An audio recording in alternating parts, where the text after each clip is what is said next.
ఏరు దాటాక బోడి మల్లననే సామెతకు నిలువెత్తు నిదర్శనం డిప్యూటీ సీఎం పవన్ కళ్యాణ్ గారిని అంటున్నారు జేబీఎం పార్టీ అధ్యక్షుడు జడ శ్రవణ్ కుమార్ గారు.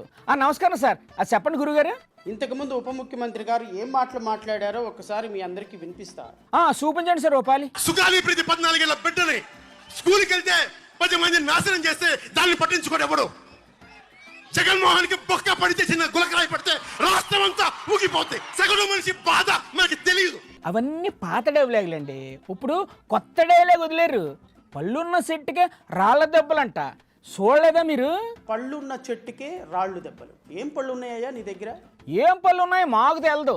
చెట్టు అన్నాక ఏవో పళ్ళు ఉంటాయి కదా సార్. పోనీ ఏం చెట్టు నువ్వు చెప్పు. ఏదో ఒక చెట్లు అండి. అయినా ఇప్పుడు చెట్ట కొమ్మ అనేది మ్యాటర్ కాదండి. ఆయన కారణంగానే సుగాలి ప్రీతికి న్యాయం జరిగిందంట. సుగాలి ప్రీతికి న్యాయం మీరు చేశారా? మరి అలాగే చెప్పుకుంటున్నారు ఆయన. చిన్న పాప చనిపోతే ఆ పాప మరణాన్ని రాజకీయం చేసి ఈరోజు నువ్వు ఉప ముఖ్యమంత్రి అయ్యి తిరిగి ఆ తల్లి మీద నువ్వు నిందలేస్తావా? అవసరం తీరిపోయిందిగా, ఏమని అంటారులేండి.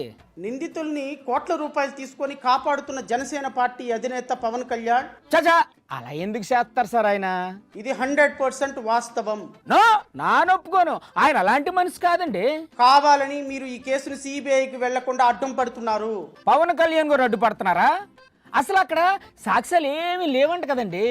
డిఎన్ఏ రిపోర్ట్లు తారుమారు చేశారంట కదా. ఈ మంగళవారం కబుర్లు ఆపితే చాలా మంచిది రాష్ట్ర ప్రజలకి. నాకు కూడా అర్థం కావట్లేదు గురుగారు. అసలు ఈ ఘటన 2017లో జరిగింది కదా. అప్పుడు చంద్రబాబు గారే కదా ముఖ్యమంత్రి. మరి అప్పుడు పవన్ గారు ఎందుకు ఆయన ప్రశ్నించలేదు సార్? చంద్రబాబు నాయుడు మీ గురువు గారు కదా, మీ లీడర్ కదా. సో ఆయన ప్రభుత్వంలో జరిగితే మనకి ఆవేశం రాదు, పూనకం కూడా రాలేదు, పూనకం రాదు, హిస్టీరియా రాదు, డైలాగులు రావు, ఏమి రావా? ఏమీ రావు. ఎందుకని సార్? మనకు రావాల్సిందేంటి? మనకు వస్తే చాలు. ఆయన మాట్లాడిన తర్వాత ఈ కేసు బయటకు వచ్చిందంట కదా.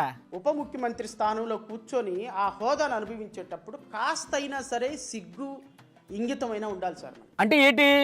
ఆయనకి సిగ్గు ఇంగితం లేదనే మీ ఉద్దేశం? Sir, this is too much sir. మీరు అలా మాట్లాడొద్దు గురుగారు. ఈ విధంగా ప్రజలను మోసం చేస్తూ ఉంటే ప్రజలు ఖచ్చితంగా ఒక రోజుకి ముఖం మీద ఉమ్మేస్తారు. This is three much. నైనా పవన్ కళ్యాణ్ కాస్త చదువుకోమని నేను అదే చెప్పాను. సార్, కాస్త మర్యాదగా మాట్లాడండి. ఉప ముఖ్యమంత్రిని పట్టుకొని ఏటి సార్ ఆ మాటలు? మీరు ఉప ముఖ్యమంత్రి అయితే ఉప ముఖ్యమంత్రి అవ్వండి, మిమ్మల్ని గౌరవిస్తాం. గౌరవిస్తా అంటూనే